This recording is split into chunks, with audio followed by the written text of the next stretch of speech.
या विकास के काम अब अटकलियां। DJ Shiv Narayan presented by Maa Gayatri sweets.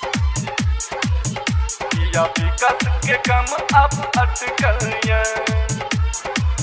हमर बात सुनो ये नेता, किया विकास के काम अब अटकलियां। या विकास के काम अब अटकलियां। हमर बात सुनो ये नेता, किया विकास के काम अब अटकलियां।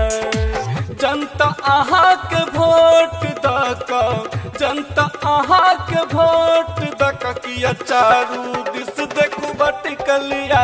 हमर बात सुनो ये नेता, किया विकास के काम अब अटकलिया। किया विकास के काम अब अटकलिया। हमर बात सुनो ये नेता, किया विकास के काम अब अटकलिया। जनता आहा के वोट दका, जनता आहा के वोट दका, किया चारू दिस देखू बटकलिया। हमर बात सुनो ये नेता, किया विकास के काम अब अटकलिया। डीजे शिव नारायण किया विकास के काम अब अटकलिया। लंबा लंबा भाषण दक वोट अहाँ से बटोरी ले लिए।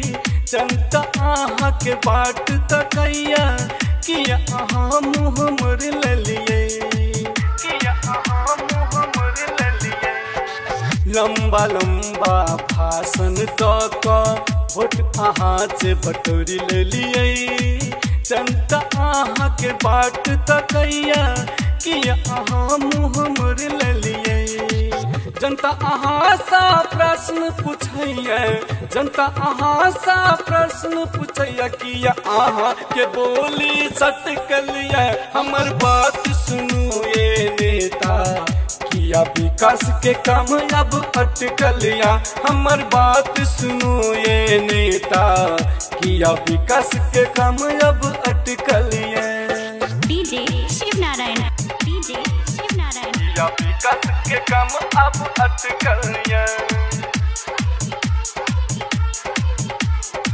गाँव गाँव में सिंह दरबार एतै, जनता सबके आस छले। सबके काम काज जल्दी सहेतै, इह मन में आस छले। इह मन में आस छले।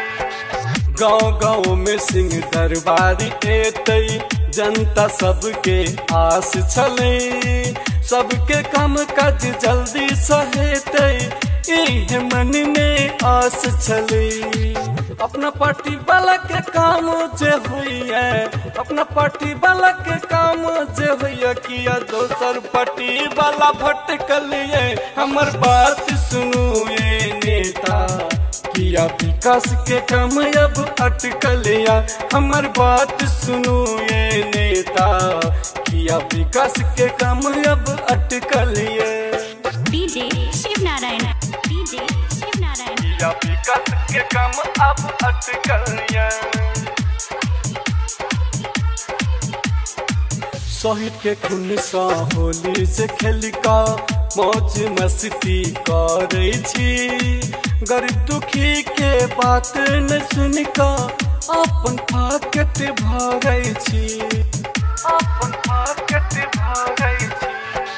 शहीद के खून सा होली से खेल का मौज मस्ती करे छी। गरीब दुखी के बात न सुन का अपन पाकेट भरै छी।